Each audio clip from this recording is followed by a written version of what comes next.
So the folks at Fifine saw my video where I mentioned how smooth this K688 microphone makes me sound. By the way, did you notice I got a new studio microphone? It is the K688, and man, does it make me sound smooth.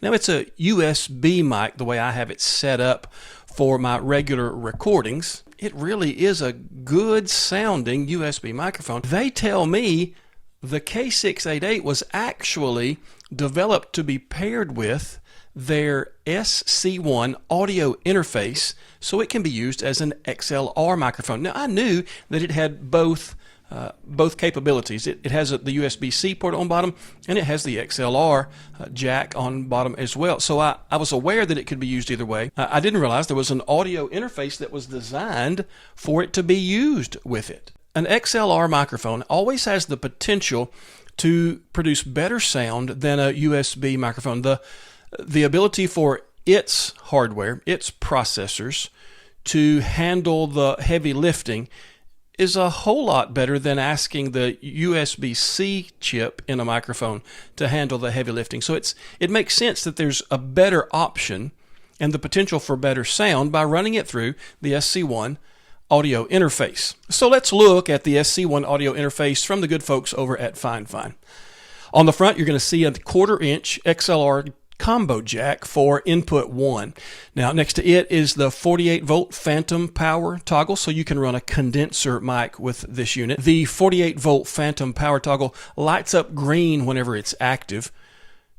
Input number 2 is a mic line-in 1/4-inch jack. It has a toggle for choosing either microphone or instrument, so this can be a 2-mic audio interface, or it can be a microphone and instrument, guitar, whatever kind of device.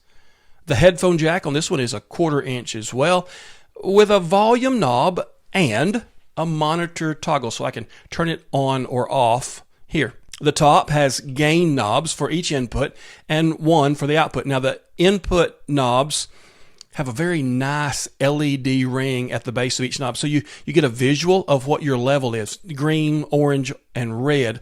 On the back, there are a pair of 1/4-inch jacks for output, which would be speakers if you so choose, and the power input USB-C port. There's also a Kensington lock security port there on the back. The included instruction fold-out is very well illustrated, easy to understand. If you're not sure what some part of this device does, you can find it in there. It's very thorough. They've included an 8-foot USB-C to USB-C/A.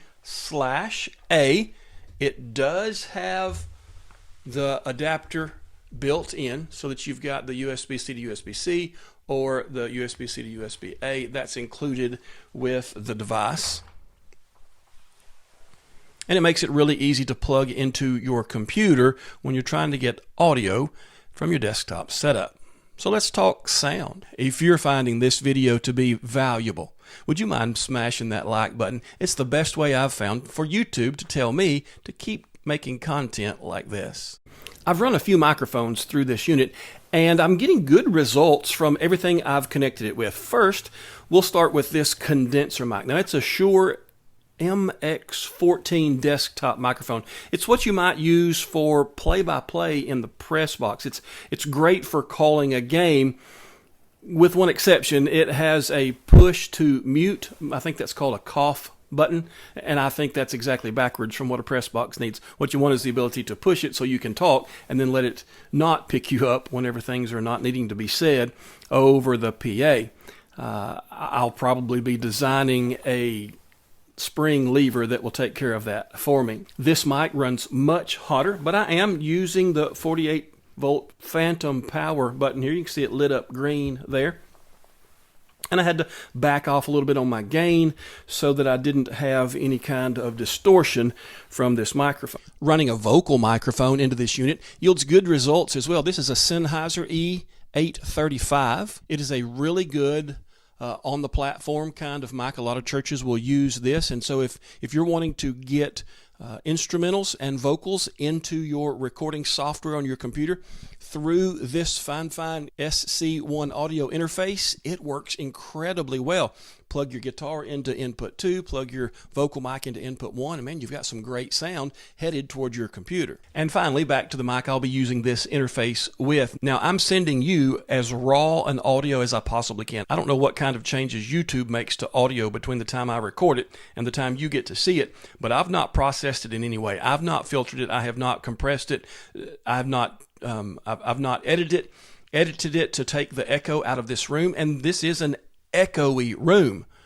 But if I'll get up close and personal with this microphone running through this audio interface, I get really good sound out of it. Now, it likes to be talked across. It doesn't like to be talked into the end of it just because of the way that it's made. But as you can tell, this device is leveling up the sound of my video. It plugs into your computer via a USB port, which also powers the unit. And for the price, it was about $50 at the time of the making of this video. It is a no-brainer for better sound. So who do you think this audio interface is for? Well, I can tell you it's for me. I do voiceover weekly. And this microphone into this audio interface will level up my audio quality. I get better quality audio out of a desktop setup than I ever thought I would. I'll tell you who else this audio interface is for. It's for me, because in February, I'm starting a live streamed video podcast to talk about all the things about the world of live streaming. There'll be in-person guests. There will be remote guests. I'll be sharing as much of the knowledge as I have gained on this journey. I'll be picking the brains of the smartest folks that I know, and I'll be sharing as much with you as I legally can get away with about what's upcoming in the world of live streaming. I'm excited to be expanding my space into the area of podcasts, but I'm also excited that the SC1 audio interface is part of that expansion.